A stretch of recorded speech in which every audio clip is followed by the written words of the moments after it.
After gold recently witnessed this bullish breakout, it has just happened again. And so in today's video, we discuss whether this new trend is actually sustainable.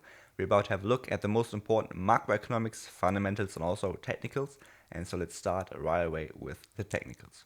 From the technicals, we do have a bunch of support and resistance zones here.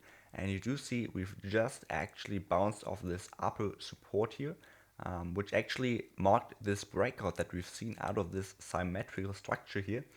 But whether this trend is actually sustainable is a question that in our eyes at Kronos should not only be answered by technicals, because they show you that history can repeat itself.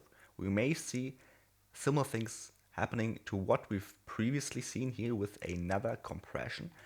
And so generally, we do have to take a look at the macroeconomics and fundamentals so we really understand the drivers of gold. And so, by the way, if you like this approach of taking a look at the past cycles and learn from them, please make sure to subscribe to our channel and like the video so you support us here on YouTube. And also don't miss the next few videos we're making.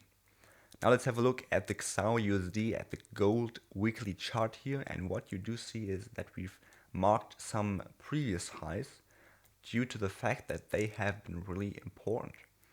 And you do see that here beautifully, that all of those highs have actually coincided to a specific point at the interest rates, at the DXY, and also at the gold to silver ratio.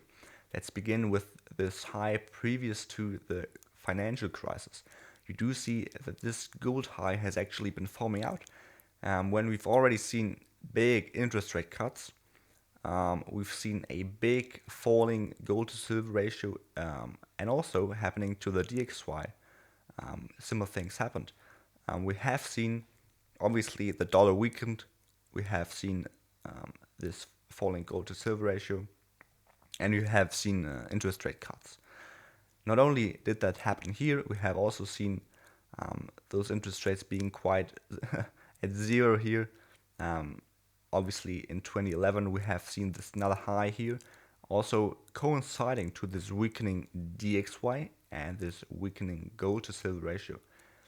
And obviously, history does repeat itself. We have seen similar things happening here in 2021. Also, the interest rates have been cut, the DXY has weakened, and the gold to silver ratio has been falling as well. Now, that's quite beautiful to understand that history does in fact really rhyme, that we do always see similar developments at specific indicators concerning a correlation to gold. And due to the fact that we are currently also seeing this massive bull run here at gold, we obviously have to take a look at what those indicators are currently looking like. And obviously interest rates are quite simple in that perspective. But if you just have a look at it empirically, the last few crashes have occurred due to interest rate cuts or coinciding to interest rate cuts. And you've seen that here in 28, and you've already always also seen that here in 2020.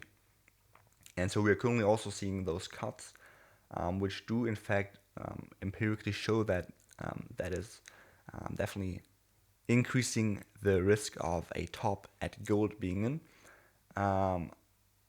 We do also see obviously this weakening gold to silver ratio and this weakening DXY.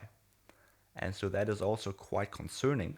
In fact, this weakening gold to silver ratio is really a important indicator due to the fact it always actually showed you those recessions. I mean, interest rates have been cut here in 2011. They have not really shown you anything. But here, for example, this crash actually also beautifully coincided with this bottom here at the gold to silver ratio. And that's just due to the fact that those bull runs, not only at gold but also at silver, always coincide to this ratio actually falling. And when this ratio is actually reversing, as we've seen it here in all of those three instances, that actually marked the end of this, not only of this gold, but also of this silver bull market that we are currently seeing here. And you may already guess that this could be near the end due to the fact that we do see momentum slowing down. With each breakout out of this, out of those compressions, out of this consolidation phases, we do see the next high forming out actually being much less significant. You just do see this overall momentum to the upside actually slow down, and so maybe we are already seeing reversal patterns forming out right here.